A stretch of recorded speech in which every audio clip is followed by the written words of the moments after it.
Nobody trusts you. And become the first Rhodes to ever say he is the undisputed WWE Universal Champion.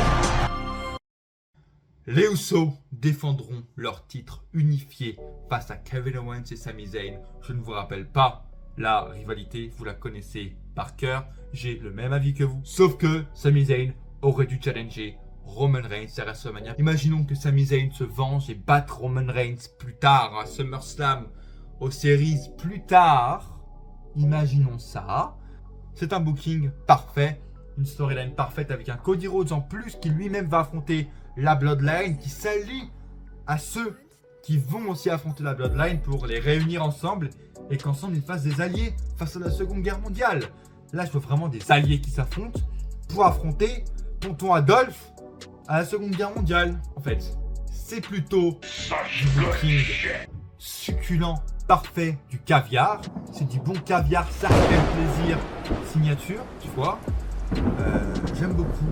Et que Kevin Owens et Sami Zayn soient enfin une équipe qui puisse enfin, pour la première fois de leur carrière, prendre des titres qu'ils méritent. C'est beau.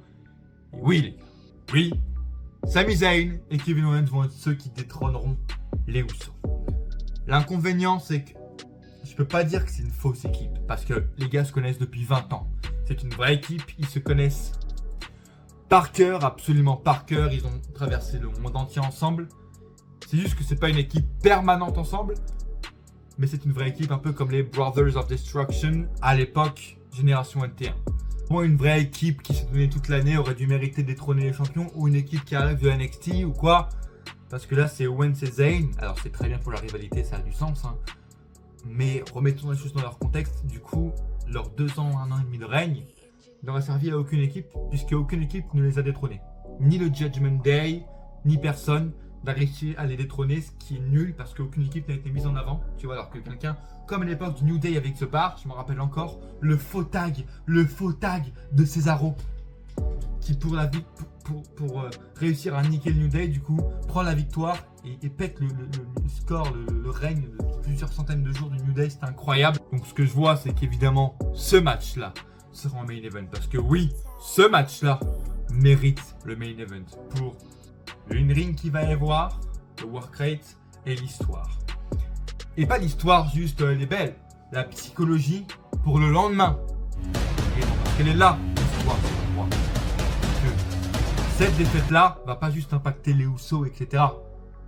Roman Reigns va être impacté. C'est la même psychologie que j'ai cité pour Ciampa et le Royal Rumble. Si vous voulez retourner voir une vidéo sur le Royal Rumble où je parlais de cette histoire avec Sami Zayn et la Bloodline. La défaite des Usos va être le point de chute. Un peu comme Avatar avec Pandora, le point de chute. Une fois que un membre de l'équipe a perdu, un membre de l'équipe n'est pas détrôné mais est juste destitué de son règne dans la famille ou représente mal la famille, le château de cartes s'est fait ôter un de ses piliers et c'est la chute assurée pour la Bloodline. Et c'est comme ça que tu vas expliquer le début de la fin pour la Bloodline et pour Roman Reigns, qui va se passer en un week-end. Et c'est comme ça que tu peux garder un fil rouge durant les 2 nuits de WrestleMania. Et niveau psychologique, Reigns va être à bout. Il aura été poussé et poussé dans ce retranchement par Owens, par Zayn pendant des mois, voire des années. Cody Rhodes qui vient le challenger, c'est carrément un mec d'une autre compagnie qui vient le challenger. Il en peut plus. Et là, on le voit vraiment stressé. Les derniers jours, à Raw, à SmackDown, et le soir même de la première nuit de WrestleMania, on voit des segments où il motive vraiment les Usos, où il dit que là, c'est son point de chute, c'est son point de maintien. Il avoue sa faiblesse. Pour la première fois dans la nuit de WrestleMania en segment, il avoue aux Usos, vous êtes ma force. Sans vous, je n'y arriverai pas. Il le dit. Et là arrive la faiblesse. Parce qu'il n'aura pas d'autre choix que d'avoir sa faiblesse, parce que autour de lui, il ne voit plus d'autres moyens et d'autres armes à prendre que d'avouer ses sentiments.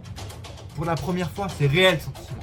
La faiblesse et la peur face à Cody Rhodes. Et après ces mois de torture avec Sami Zayn et Kevin Owens, l'intrusion dans sa famille. Et il le dit, si vous, les Usos, vous perdez, je sais pas comment je vais pouvoir m'en sortir. Et je pense qu'on va devoir s'arrêter là. Et il termine une phrase comme ça, tu vois. Les Usos perdent le match. Il est trop puissant. Physiquement, de manière cardio, in-ring, au work rate, au niveau des moves, il est trop puissant. Il est en God mode, réellement en God. Ni Cody Rhodes, ni Kenny Omega, personne ne peut le battre. Au niveau de near fall, en plus, c'est le meilleur. Le mec se dégage à 2,99. Personne ne peut le battre. Personne. Littéralement, en clean, ça lui permettrait également d'avoir un avantage quand il reviendra plus tard.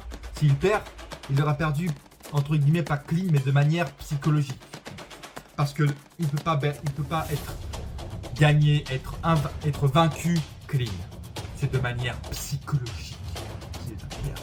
Puisque sa famille aura été destituée. Sa famille aura été la honte, la risée de WrestleMania. Donc à la fin de la nuit 1, tu vois Roman Reigns juste arriver sur la stage. Arriver, regarder de loin les Usos, repartir. Et WrestleMania nuit 1 se termine comme ça, à la nuit 2.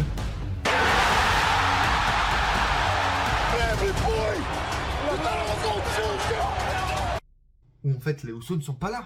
Reigns, lui, cette fois, a besoin des Usos. Il appelle les Usos. Il est là en mode, il demande aux Wise Men, à Paul Heyman, où ils sont.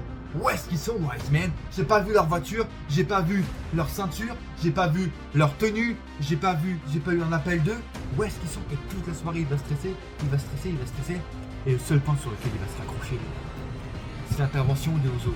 C'est la présence des Usos à WrestleMania pendant son match pour pouvoir le soutenir, pouvoir peut-être tricher, pouvoir le soutenir surtout mentalement et physiquement. Ils seront pas là. Et au fur et à mesure que le match avec Cody Rhodes va avancer, où il y aura évidemment une entrée incroyable, j'ai envie d'avoir une stage de fou, j'ai envie d'avoir les chants lyriques au début comme à l'époque de AEW pour l'entrée de Cody Rhodes, qu'il entre par le milieu de la scène, qu'il soit le dieu.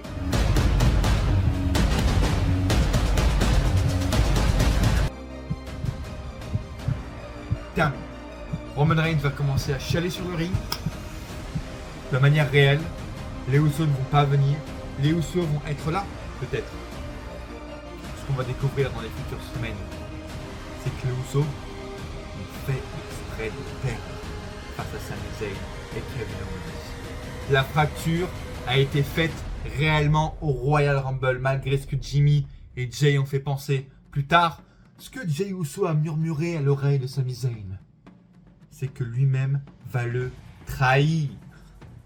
C'est comme ça qu'ils peuvent se venger de leurs mois et années en tant qu'esclaves et sous-fifres de Roman Reigns.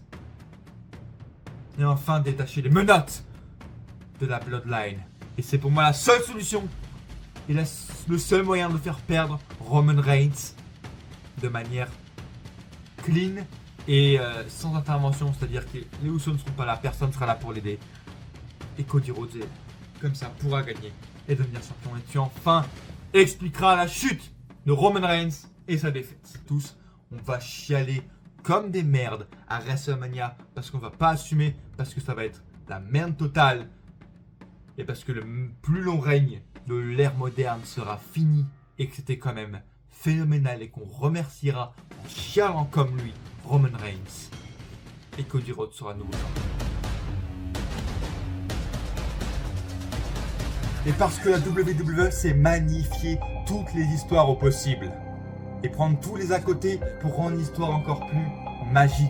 Et quel meilleur endroit qu'Hollywood pour terminer 5 décennies d'histoire où les Rhodes pourraient enfin gagner leur titre majeur et être couronnés champions majeurs dans leur famille de premiers champions, les gars.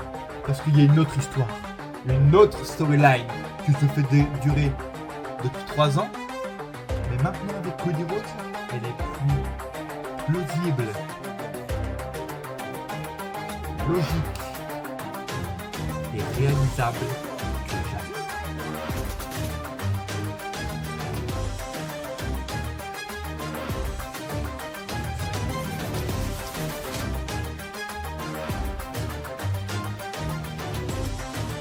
Je veux ce titre, cette légende de retour. Ce titre mérite d'être à WrestleMania, de revenir à WrestleMania au reposte Mania, Cody, fais le bon choix. Fais le bon choix et ramène. Merci de m'avoir suivi. Likez cette vidéo un maximum. Merci à ceux qui m'ont suivi jusqu'au bout de cette vidéo. Les réseaux sont juste en bas, sont juste là. Dites-moi si vous avez kiffé le montage de la vidéo. Je ne sais même pas si je l'aurais terminé. Abonnez-vous à cette chaîne YouTube. Et comme le dit l'intro, à coup sûr, on se retrouve dans une prochaine vidéo.